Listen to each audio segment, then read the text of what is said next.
Today is February 23rd, 2000. I'm Karen Herman with the Archive of American Television, and it is my pleasure to be interviewing June Foray in Woodland Hills, California. Okay, we have Steve. Okay, let's go. We'd like to take about 15 minutes to get some information about your early years. First of all, what was your name at birth? What was my name at birth? Mm-hmm. June Foray. Did you have any nicknames? No, I always hated the name June, and I don't know why my mother called me June because I was born in September. When were you born? When? Mm-hmm. Wouldn't you like to know? And where? I was born in Springfield, Massachusetts. Is that where you grew up? Yes, until I was a teenager. And when I was 6 years old, my mother and father were very eclectic type people. And they took us kids to the theaters and to movies and opera. And I used to come home and impersonate everybody. And I was also an omnivorous reader, the way my family was. And I had read all the fairy tales, and I thought, well, I either want to be a fairy princess or I want to be an actress. And as I grew older, I realized I couldn't be a fairy princess. So my mother and father gave me wonderful lessons. First, my mother was a marvelous singer and a pianist. What was her name? Ida Foray. Her maiden name was Robinson, if that means anything. But I always have to give that to my bank. You know, what was your mother's maiden name? Well, anyway, she gave me dancing lessons because apparently Eleanor Powell, who came from Springfield, Massachusetts, became a dancing star in Hollywood. So my mother thought, well, I should give you the fundamentals. You've got to take dancing lessons. And I was fortunate enough to get pneumonia. So I stopped the dancing lessons. And then my mother said, well, she's got to play the piano. And I hated the piano. And my mother would scream from the kitchen, sharp, flat, sharp. And so I was fortunate enough to break my finger playing baseball with my brother. So I didn't play piano anymore. So I said, Mother, I really want to be an actress. And so she and Dad got the best drama teachers that there were. And when I was 12 years old, one of my teachers, Mrs. Larson, said, You just started talking about Mrs. Larson.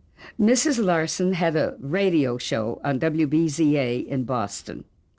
In Springfield, but WBZA was part of WBZ. It was an affiliate station. And so I had wanted to be on the stage, but the radio intrigued me, even at 12.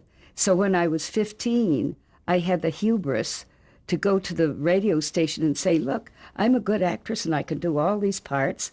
Will you let me join your drama group? And they did. And so Dad and Mother, Dad had lost all of his money. And so he was a very wealthy man at one time. What did he do? He was an engineer. And so, but he also had, an auto parts, a store, I guess you would call it. And he owned the entire building. And anyway, he decided he and Mother, to come to California. My mother's brother was here. So it was apparently the best move for me. I probably would have been on the stage, but then I was so short, that maybe I couldn't command anything that was very magnetic. So it was probably to my advantage that they came out here because I started in radio out here. What was your father's name? Maurice Foray. Now, did you actually do any radio in Massachusetts? Yes, you did. On WBZA. What kind of things did you do? I did all kinds of parts, little old ladies. As a matter of fact, the granny that I do now, I had read The Old Woman Shows Her Medals by James M. Barrie, and I used to memorize speeches from plays and Shakespeare, and I memorized this little old lady's voice, and that's the voice I do now for Granny. Isn't that strange? Now, where did you initially come up with that voice? Was it You somebody come new? up with a voice that you think might be might have an analogy in some way to the characters you do, and so I made her, just a little bit squeaky, and she didn't have false teeth, I don't think, but I sort of lisped a little, and so I think you have to have some idea of depth of human emotion in order to play any kind. We all feel happy at times, we feel depressed at times, we feel angry at times, and it's up to the actor to be able to promote that idea and to project it into just your voice. And I think that your voice reflects anyway all of the emotions that you have. Now, when did you move to California? When I was 17, I was a teenager. Did you immediately get work in radio in Los Angeles? I went to the Pasadena Community Playhouse and did some shows there. And I've forgotten the name of the lady who was the director, and she said, you're going to be a very famous actress one day. And, this was very flattering to me, and it was an honor to be told this at the Pasadena Community Playhouse. But then I had been writing since I was 15, and I used to listen to all the children's shows, and I thought, I can write some of these. So I wrote children's stories. I called myself Lady Make-Believe, and I went to some of the radio stations here and said, look, I'll work for nothing. I'd like to be on the air as Lady Make-Believe and read my stories and take all the parts. So I went to a little radio station, KFVD, and they said, sure, come on in. And I did it. It became very popular. It went through the schools. And I was only 19, 18, 19, 20. And after the earthquake in California, a friend of mine said, there are boxes all over the garage and things are falling out. They were my Lady Make-Believe scripts. They were so good when I reread them. I recorded 6 and sold them to Ted Turner for $10,000. Oh, so you found them in 94 from the Yes, Northridge earthquake? I found them in 94, and I recorded them, sold them. They were going to put them out on cassettes, but they didn't because Time Warner just changed the whole scheme of things. So I had to wait for 3 years. Now I got them back. They're mine. What were some of the storylines? Well, one was about T-Bone Turtle, who used to live by the riverbank, and a beaver, Barney Beaver, would knock on his shell playing jazz. I had Old Witch Creek Bones, who was a very sweet witch who helped everybody. I had all kinds of live action type and anthropomorphic animals who talked. And now I have 5 out on Tall and Small Tales, 5 other stories that I wrote and recorded, and they're being sold now. Now, when you were originally writing those stories, did you write them with the voice in mind, or was it the other way around? I wrote them with a voice in mind and with a storyline. And they were all gentle stories. There was no violence in any of them. And of course, morality and goodness always was the terminal answer to all the stories. Did you work with anyone else on Lady Make-Believe? I worked all by myself. Well, they had an announcer who announced Lady Make-Believe, and here she is, Lady Make-Believe. But I was the only performer on it. Was there anyone else that performed at the station that you became acquainted with? I saw a man leaping up the stairs. He was an older man than I, but he was leaping up the stairs, and I thought, who is he? And he was a singer, and he had a band with him. And I was finally introduced to him, and his name was Arlo Guthrie. And I thought, who the hell is Arlo Guthrie? I found out later, of course, who he was. But wasn't that interesting? How long was Lady Make Believe on the air? It was on the air for about 2 years on KFVD, and it went through the school system.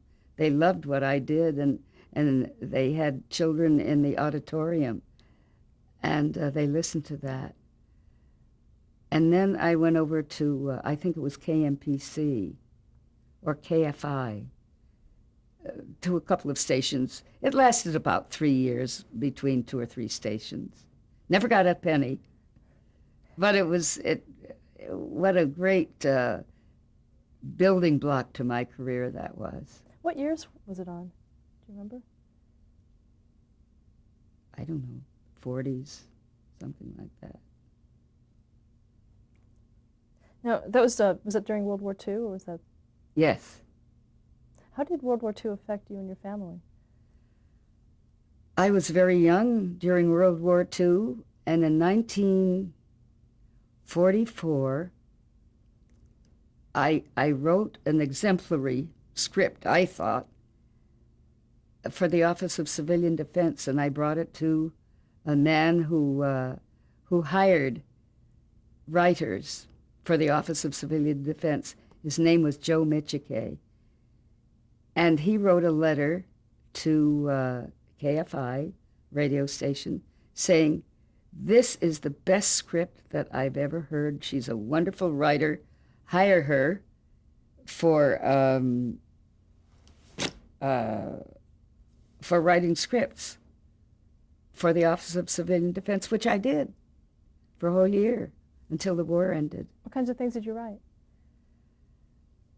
They were patriotic scripts, and I noticed they've made a short film out of it the last few years.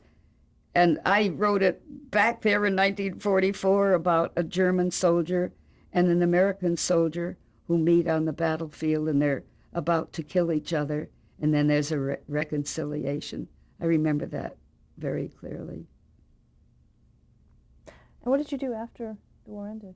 Where did you go? Then the people, I didn't know anybody in national radio at that time, because I was just doing Lady Make Believe and doing these things. But I heard of an announcer named Pat McGeehan and an actor, Herb Vigran. And I said,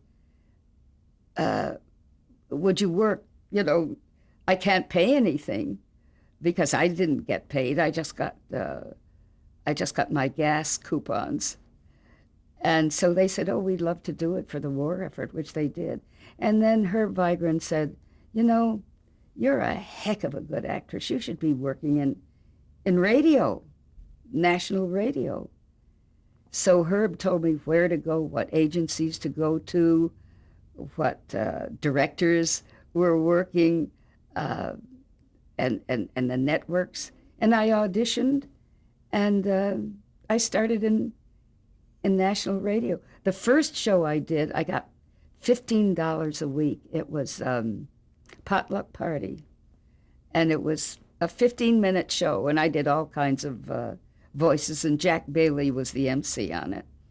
And I got $15, and boy, that was a lot to me. It was when and then I did Cavalcade of America, and then I did Lux Radio Theater. I did Screen Directors Playhouse. I did all the major shows that went on. And I did the Phil Harris and Alice Faye show. And I realized that I could make more money doing comedy than just doing drama. And so that's what I specialized in.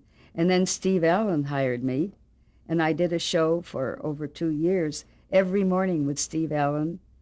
And talk about working on his show, because I know that you worked on It's a Great Life, which was his first network show? It was called Smile Time. Was that before It's a Great Life? Or? Well, our show was called Smile Time. It was on the on KHJ, the Mutual Network, and so I did that. I'm still friends with Steve. We communicate all the time, and I see him all the time. Delightful man. Describe him at that point in his career. I beg your pardon? Describe him at that point in his career. At this point in my career, I started becoming well known as an actress, a dramatic actress. But when I did the Steve Allen show, I was doing comedy, funny voices, and so people kept hiring me. That's where I met my husband. He was Hobart Donovan. He was a writer-director of the Buster Brown show with Smile and Ed McConnell. And I did so many different kinds of characters, Indians and old ladies and young girls and mothers, and we were married 10 years later. But anyway, and then I went on to do a lot of dramatic shows, but then when I realized I could make more money doing comedy, and I was working with Steve doing all of these comedy shows, that I went on to do the Phil Harris Show and Jimmy Durante and Danny Thomas. And then Capitol Records heard about me. Alan Livingston was the A&R man at Capitol Records, and he hired me, Stan Freberg, Dawes Butler, and Mel Blanc, and put us under contract, doing all their children's albums. Had you met Dawes Butler and Mel Blanc before? No. I had seen Mel Blanc in the halls of NBC and CBS, but I never worked with him, and I had never met Dawes. And I had met Stan once. And neither Disney nor Warner's had a record company. And so we used to record all their shorts, their theatrical shorts that Warner's did in Disney. And Disney heard about me because I was doing princesses and witches and wicked stepmothers. And so that's when he told his people to hire me. And that's how inadvertently I got into doing voiceovers for cartoons. Now, what had you been doing before? You said these were recordings of stories for Capitol Records. Is that what you were doing, or? We recorded children's stories for record albums for children. But we used to do the Warners and Disney shorts, and Alan would transpose them into just the audio records for kids, and they put out these kids' albums. Okay, so they were shorts that were then taken and made into albums. They were shorts taken from the Disney theatrical films and the Warner films, and they were made into record albums, 78s at that time. Let's talk about a couple more radio shows that you did. You mentioned Smile and Ed's Buster Brown Gang. Now, did you start when the show started in '44 with them? Or? No, that started in late '45 or '46, and then when it became television with Andy's Gang, I did a lot of on-camera things for it, as well as Midnight the Cat. Can you describe the show for those who've never seen it? Can you describe the show, The Smile and Ed McConnell show, the radio show? Yeah, and then how it went to television, how it changed. The radio show, my husband wrote all kinds of adventure stories. Ed McConnell would sing his songs for the kids, and then they would have a sketch. And Jerry Marin, who did Buster Brown, he's still around, one of the little people. I saw him the other day, happily married to another little person. And it was very exciting because every week it would be a different story, a different character. but it was always Ed McConnell singing with Midnight the Cat and Froggy the Gremlin.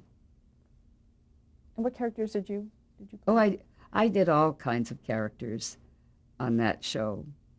Space pirates, women, little girls, boys, did everything. Was it scripted? Very scripted?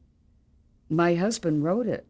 My husband hired me. I had never heard of him, and he had never heard of me. He had just come out from Chicago, where I guess that's where it started, the Buster Brown show. And so he called. There was a telephone exchange that knew everybody, and so people used to call the exchange and say, whom can I hire for, say, this part or that part?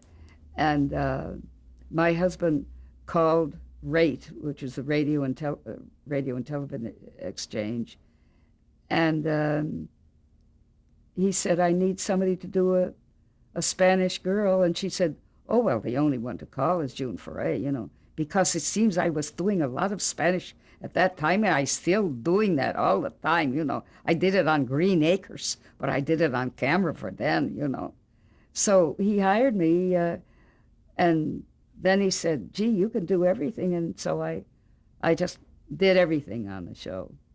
Now, where were you able to learn to do, say, a Mexican accent? How did you learn? To do different voices? Yeah. I guess you have to be born with that ability. Some people can't change their voices, or maybe they can do one, but I guess you have to be attuned to it when you're very young and have that inherent quality, and you listen to people. And a lot of it, I think, was reading, because I read Shakespeare like crazy. I read Dickens. I love Dickens. Even have a set of the second edition of Dickens. The pages aren't even cut on it, which is wonderful. So I think my being an omnivorous reader of literature helped me a lot, because you understand characters, and if you have intelligence enough, you just fit that voice to the character, and it works. Okay, we were talking about Smile and Ed's show. When it went to television, how did things change for you? Did you ever appear on television, that show? I had done a couple of things on camera before the Smile and Ed came on, and gosh, so they called me I played a young Indian girl, and one of I'll never forget that. They were very realistic, and I was supposed to be drowning in a lake or the ocean, and an octopus was supposed to be pulling me down into the ocean. I was in that cold water all day with a rubber octopus. I thought I would just get pneumonia and never even live beyond that day. But that was a very funny experience that I had being on camera on the show. That was for the Smile and Ed show, or was that a different show? This was it was the Buster Brown show. Okay, then it turned into Andy's Gang. Why was that? It turned into Andy's Gang. I don't know whether Ed had died or whether he was just unable to do that. So it became Andy's Gang at that time. And another show you worked on was the Stan Freberg show. Yes, we did the Stan Freberg show, I think in '57. We did 15 of them. We had already done St. George and the Dragonette and Little Blue Riding Hood. And at that time, when we did St. George and the Dragonette, Stan said, you do all these wonderful characters. We've all heard them before. Can you think of another character you'd like to do? So I thought, I remembered a gal who had a Brooklyn accent. She talked like this all the time, And I thought, Well, how about something like that? I've never done that before. So I was the maiden almost devoured by fire. He burned me already, you know. And that became one of one of Stan's favorite stories, voices, and and it became one of Jay Ward's favorite voice. You know, The fairy princesses, you know. They always had the Brooklyn princess. and then I did a short time ago, the Fox, the Box, and the Locks, and I did the same thing, you know. I was the maiden in that, the milk maiden. but people expect you to do a certain type of voice for a character that you've done a long time ago, so it's fun to do. Can you describe Stan Freberg for us? Personally, professionally, what kind of person was Stan Freberg? I didn't hear that. Oh, to describe Stan Freberg? Oh, Stan Freberg is a very eclectic man. He's a funny man.